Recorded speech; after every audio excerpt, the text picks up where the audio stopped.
স্বপ্নে মাছ দেখলে ও মাছ ধরতে দেখলে কি হয়, এর ব্যাখ্যা কি হতে পারে? দেখুন, অনেক সময় রাতের বেলা আমরা যখন ঘুমিয়ে যাই, ঘুমের ঘরে আমরা অনেকে মাছ স্বপ্নে দেখি বা মাছ ধরতে দেখি। অনেক সময় আছে যে মাছ দেখি কিন্তু মাছ ধরতে পারি না, এমন স্বপ্নে কিন্তু আমরা অনেকেই দেখি। কারণ মাছ ধরাটা কিন্তু একটা শৌখিনতা চলে আসে। অনেকে মাছ ধরাটা খুবই পছন্দ করে, মাছ পাক অথবা না পাক, অনেকে কিন্তু আমরা মাছ ধরাটা খুবই একটা পছন্দনীয় আমাদের একটা জিনিস, এটা পছন্দ করে ম্যাক্সিমাম মানুষ। অনেকে মাছ ধরাটারে খুব শুভনীয় মনে করে, তো এটা দেখতেই পারেন আপনি। কিন্তু হ্যাঁ, মনে রাখতে হবে, মুহাম্মদ ইবনে সিরিন তার কাছে এমন একটি স্বপ্নের ব্যাখ্যা চলে আসছিল, কিন্তু হ্যাঁ, এটার ব্যাখ্যাটা কিন্তু খুবই সুন্দর। আপনি যদি স্বপ্নে মাছ দেখেন, এখন কোন হালতে আপনি দেখেছেন?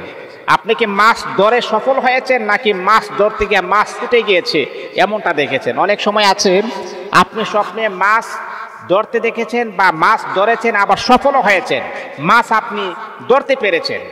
কিন্তু আপনি স্বপ্নে মাছ ধরতে যান কিন্তু মাছ আপনি ধরতে পারেন না, আপনি সফল হন নাই। এটা কিন্তু দুইটা ব্যাখ্যা হতে পারে। একটা হচ্ছে, যদি আপনি এমনটা দেখেন রাতের বেলা আপনি স্বপ্নে মাছ দেখেছেন, ধরতে দেখেছেন, কিন্তু মাছও ধরেছেন, সফলও আপনি হয়েছেন, তাহলে বোঝা গেল আল্লাহ পাক রব্বুল আলামিন আপনার জন্য কল্যাণ রেখেছেন। কি কল্যাণ আপনি জানেন?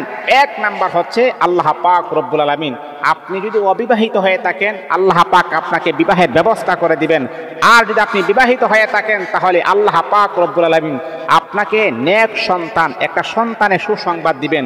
আর যদি এমন হয় যে আপনার স্ত্রী অন্ধসত্ত্বা, তাহলে আল্লাহ পাক রব্বুল আলামিন এই স্বপ্নে মাছ ধরতে গিয়ে আপনি সফল হয়েছেন, ডেলিভারি আল্লাহ পাক সিজার ছাড়াই নরমালি ভাবে আমার আল্লাহ আপনার সন্তান ভূমিষ্ঠ হওয়ার মতো আমার আল্লাহ এই সুযোগটা করে দিবেন। আর যদি আপনি এমন স্বপ্নে দেখেন যে হুজুর আমি স্বপ্নের বেলা মাছ ধরতে গেলাম কিন্তু ধরে সফল হতে পারলাম না, তাহলে মুসলমান বন্ধু শুনতে হবে, আপনার জন্য বিপদ আসতে পারে, আপনার জন্য ভয়ঙ্কর ক্ষতি আসতে পারে। এমন হতে পারে যদি আপনি ব্যবসা করেন তাহলে ব্যবসা লস আপনার হতে পারে।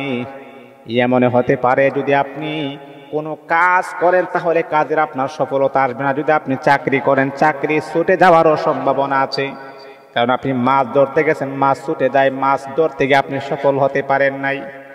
এমন হতে পারে আপনি যেই কাজ করেন আপনার বেতন হলো 20,000 টাকা, আপনার বেতন কমে 15,000 টাকা পর্যন্ত আসতে পারে।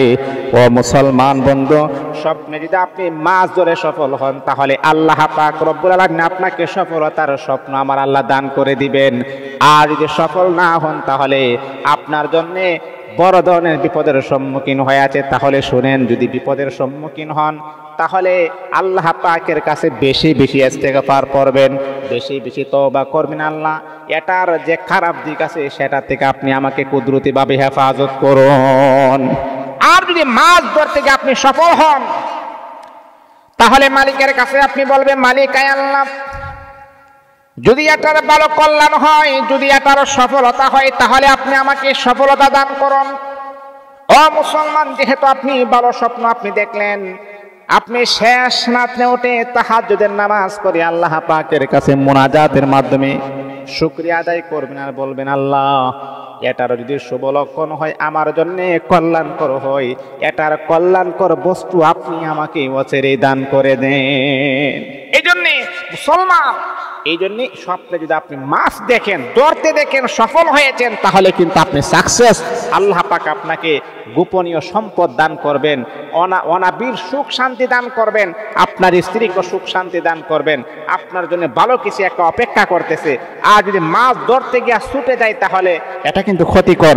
এটার জন্য আল্লাহ পাকের কাছে তওবা করবেন, ইস্তেগফার করবেন ইনশাআল্লাহ।